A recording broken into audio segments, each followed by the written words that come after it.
आहे पूजा खेडकर संदर्भात। पूजा खेडकरच्या घरी पोलीस पोहोचलेले आहेत। मनोरमा खेडकर यांची चौकशी होणार आहे। मनोरमा खेडकर यांना नोटीस देण्यासाठी पोलीस दाखल झालेत। मनोरमा खेडकर पोलिसांना तपासात सहकार्य करत नसल्याची ही माहिती आता समोर येते।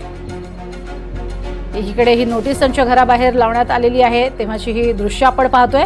मनोरमा खेडकर मात्र तपासात सहकार्य करत नसल्याची माहिती सध्या समोर येते।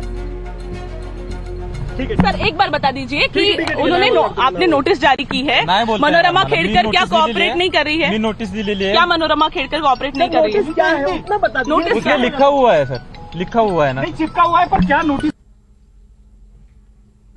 पूर्ण नोटीस लावण्यात आलेली आहे आणि त्यात काय लिहिले ते तुम्हीच पहा असंही पोलिसांनी यावेळेला सांगितलेलं आहे। व्यवस्थित सविस्तर उत्तर देण्यास नकार दिलाय। अधिक माहिती घेऊयात। राहुल कुलकर्णी आपल्या सोबत आहेत। राहुल, मनोरमा खेडकर सहकार्य करत नाहीत असं म्हणतायत।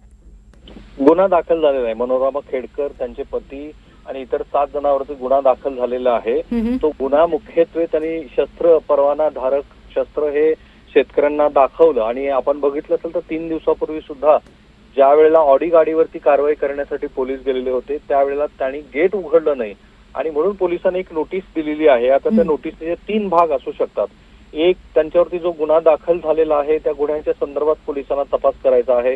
पुणे ग्रामीणचे पोलीस अधीक्षक म्हणाले की त्यांनी जो परवानाधारक असलेलं जे बंदूक आहे ते शेतकऱ्यावरती ताणलेलं होतं आणि ज्याच्याकडे परवाना आहे त्याला अशी कृती करता येत नाही। त्यांच्या वकिलांना असा खुलासा केला की ते स्वसंरक्षणासाठी होतं। तो एक भाग। दुसरा भाग जो आहे तो त्यांनी जी ऑडी गाडी वापरली ती ज्या इंजिनिअरिंग कंपनीच्या नावावरती रजिस्टर्ड आहे त्याच्या संचालक मनोरमा खेडकर आणि ती गाडी पूजा खेडकर ह्या वापरत होत्या, ज्याच्यावरती आपण बघितलं की महाराष्ट्र शासनाचा फलक आणि रेड बेकन होतं।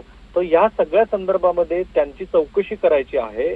त्यांचे जे सगळे संपर्क नंबर आहेत त्याच्यावरचे कॉल फॉरवर्ड केले गेलेले आहेत। आपण सुद्धा त्यांची पुन्हा प्रतिक्रिया घेण्यासाठी प्रयत्न केला, परंतु ते सगळे कॉल फॉरवर्ड आहेत।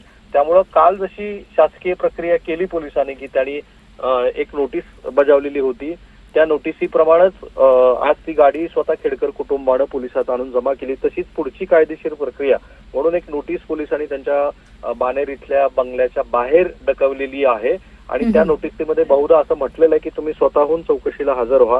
ज्या 3-4 प्रश्नांची उत्तर आता पोलिसांना हवी आहेत। नक्कीच तुर्तास धन्यवाद राहुल या संपूर्ण माहितीसाठी।